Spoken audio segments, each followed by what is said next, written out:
नमस्कार, आपसे मेरा नाम है अशोक यादव एडवोकेट और मैं आप सभी के लिए लीगल एडवाइस पर वीडियोस अपलोड करता हूं जो कि आप सब लोग लाइक करते हैं, पसंद करते हैं, शेयर करते हैं और सब्सक्राइब भी करते हैं। अगर आपने नहीं किया अब तक तुरंत करिएगा और दूसरे लोगों तक भी जानकारी को जरूर शेयर करिएगा। देखिए, ऐसे बहुत सारे हस्बैंड्स हैं जिनके ऊपर मेंटेनेंस का केस कर दिया गया है। अब वो बार बार यही बात कहते हैं कि सर मेंटेनेंस केस झूठा है, झूठा है। आपके बार बार झूठा झूठा कहने से झूठा नहीं हो जाएगा, वो आपको प्रूफ करना पड़ेगा कि ये बात कही हुई झूठी है। अब इस बात के लिए अगर आपको मेंटेनेंस नहीं देना है या फिर मेंटेनेंस देना आप नहीं चाहते, क्योंकि हर पति के ऊपर ये बर्डन बन जाता है कि मेरी पत्नी अच्छा खासा कमाती है, वो सही से रहती है, लेकिन फिर भी उसने मेंटेनेंस का केस मेरे ऊपर कर दिया है, तो एक प्रकार से आपके ऊपर मानसिक प्रताड़ना यानी कि मेंटल टॉर्चर करने के लिए भी आपको ये आपके ऊपर मेंटेनेंस का केस फाइल कर दिया जाता है। तो आज मैं आपको वही बताऊंगा कि अगर आप चाहते हैं कि मेंटेनेंस मैं ना दूं तो आपके पास में क्या क्या एविडेंस होना चाहिए, और अगर आपके पास एविडेंस नहीं है तो आपको कोर्ट में ऐसा क्या बोलना है जिसके आधार पर आपका मेंटेनेंस खारिज हो जाए, आपके ऊपर आपको मेंटेनेंस ना देना पड़े। सबसे पहले बात कि कुछ बेसिक ग्राउंड्स होते हैं जिनको आपको पास ज़रूरी है। अगर आपके पास ये एविडेंस हो सकता है, सबूत हो सकते हैं, तो हो सकता है कि आपका मेंटेनेंस आपको ना देना पड़े। सबसे पहली बात, अगर आपकी पत्नी एडल्ट्री में है यानी कि वो किसी और के साथ शारीरिक संबंध में है और उसका आपके पास सफिशिएंट एविडेंस है, ये नहीं सिर्फ आप मुंह जबानी कह दें कि सर ये तो इसके तो संबंध हैं, ये उसके साथ में है, ऐसे ऐसे है वैसे है, तो ये नहीं चलेगा आपका कोर्ट में। आपके पास जिस पर आप आरोप लगा रहे हैं उस आरोप को सिद्ध करने के लिए आपके पास एविडेंस होना जरूरी है, यानी कि आपके पास वो कागजात, फोटोग्राफ, वीडियोग्राफ या फिर कुछ और जो भी आप जिससे आप उसके गलत संबंध स्थापित जो हुए हैं वो उनको आप प्रूफ कर सकें, तो आपके पास ये एविडेंस होना चाहिए जिसके आधार पर आपको मेंटेनेंस नहीं देना पड़ेगा और आप मेंटेनेंस से बच जाएंगे अगर आप साबित कर देते हैं तो। दूसरा, अगर आपकी पत्नी ने आपके होते हुए आपसे बिना तलाक लिए हुए या तलाक लेकर भी आपसे कहीं और शादी कर ली हो आपके अलावा, और अब जो है आपके पास उसके एविडेंस हो, सबूत हो कि भाई इसने और जगह शादी कर ली है, तो आपका मेंटेनेंस देने का पीछा जो है वो छूट जाएगा उससे, और फिर उसके बाद जो है आपको मेंटेनेंस कोई नहीं देना पड़ेगा। अब यही बात भी लागू तब होती है जब आपके पास एविडेंस हो तब। तीसरा, आपकी पत्नी जो है बिना कारण के आपको छोड़कर अलग रह रही हो या फिर वो आपके साथ रहने के लिए मना कर रही हो।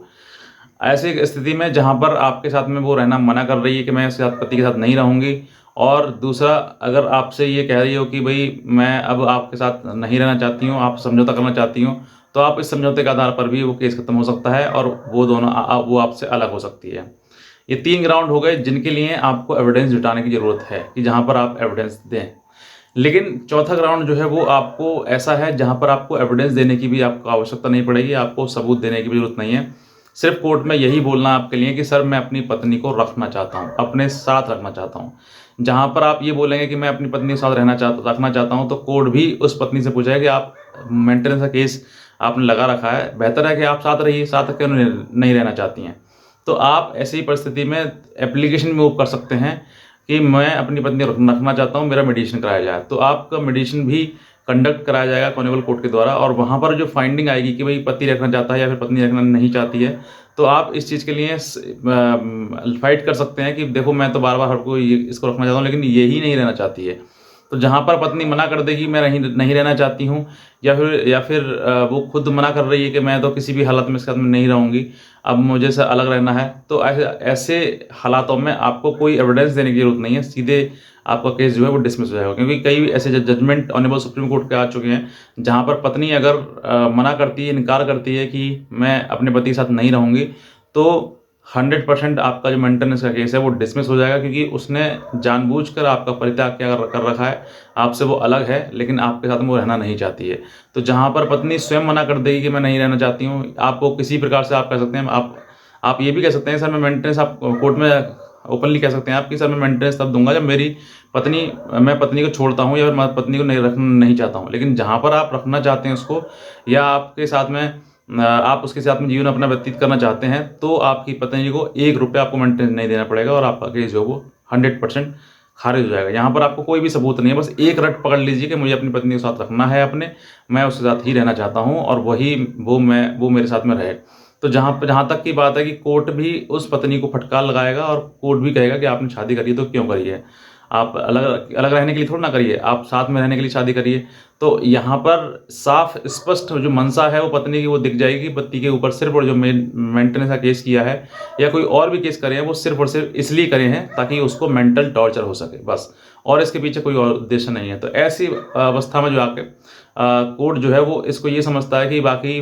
पति के साथ में प्रताड़ना हो रही है और पति जो है हर हालत में अपनी पत्नी को अपने साथ रखना चाहता है, लेकिन पत्नी ही स्वयं उसके साथ रहना नहीं चाहती है। तो जहाँ पर नहीं रहना चाहती है तो मेंटेनेंस का जो सीआरपीसी सेक्शन 126 है, 127 है, जहाँ पर शादी कर रखी है, ऐसे मतलब प्रोविजन में आकर जो वो केस जो आपका डिसमिस हो जाएगा और फिर वो किसी प्रकार से पत्नी जो है आपसे मेंटेनेंस नहीं ले पाएगी और आप मेंटेनेंस देने से बिल्कुल बरी हो जाएंगे। तो बस मैं इतना कहना चाहूँगा, अगर आप नए हैं तुरंत सब्सक्राइब करें इस चैनल को और दूसरे लोगों तक भी जानकारी जरूर शेयर करें। आज का वीडियो देखने आपसे बहुत धन्यवाद।